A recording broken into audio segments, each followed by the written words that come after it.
Top story right now is Russia's invasion of Ukraine. I'm Kai Jackson. And I'm Mary Bubbala. The White House is warning tonight that Russia is now shifting into Plan B. Senior U.S. officials say it appears Russia wants to compel Ukraine's government to accept neutrality while making territorial gains. Officials believe Putin wants Ukraine's southern and eastern territories and to keep Ukraine from joining the West. Since Russia's invasion, more than 1 million Ukrainians have fled the country. Now, we have attorney Mary David with us right now.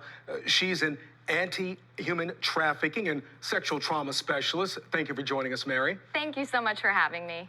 Let's talk about American basketball player Brittney Griner. She's being detained in Russia right now. And this is still in your wheelhouse, even though you deal with anti-sexual trafficking, correct? Absolutely. What are your thoughts about what's happened to Brittney Griner?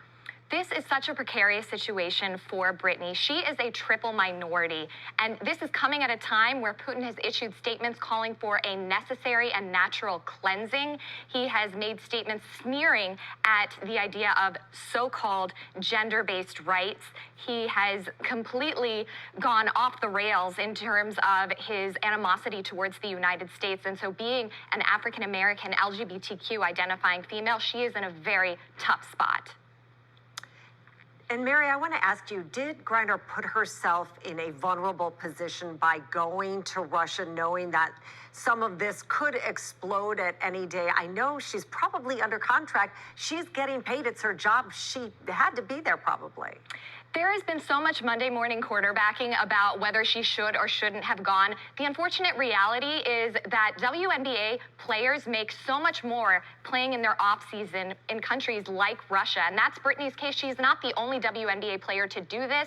Jonquel Jones is another, Breanna Stewart. We've seen others do this. And this really stems from the fact that there's just a complete lack of gender parity when it comes to wages for playing in the United States. We as a society really have to ask ourselves why countries like Russia and China value our female talent so much more than we do, and why we as fans are willing to accept this kind of disparity and this kind of treatment that exposes U.S.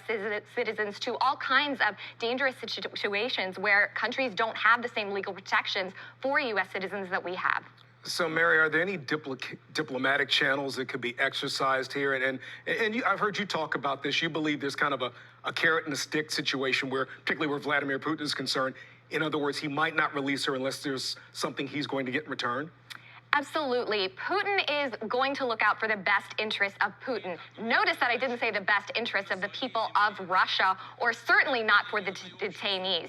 At present, there are a few different people that are in U.S. custody, Russians, who he may be willing to make an exchange for. That includes a cybercrime hacker. It includes Victor Bout, who is an arms dealer known as the Merchant of Death, and a drug smuggler as well, who was convicted in 2011. So if it's seen that that could be a trade-off that can be made, it's possible that Brittney and some of the other detainees, there are over a dozen that are being held in Russia that don't have the same access to a platform that she does, that are all being held. And so she may be released as part of that if negotiations can be reached. Attorney Mary David talking about the detainment of Brittney Griner. We certainly hope that she is released soon.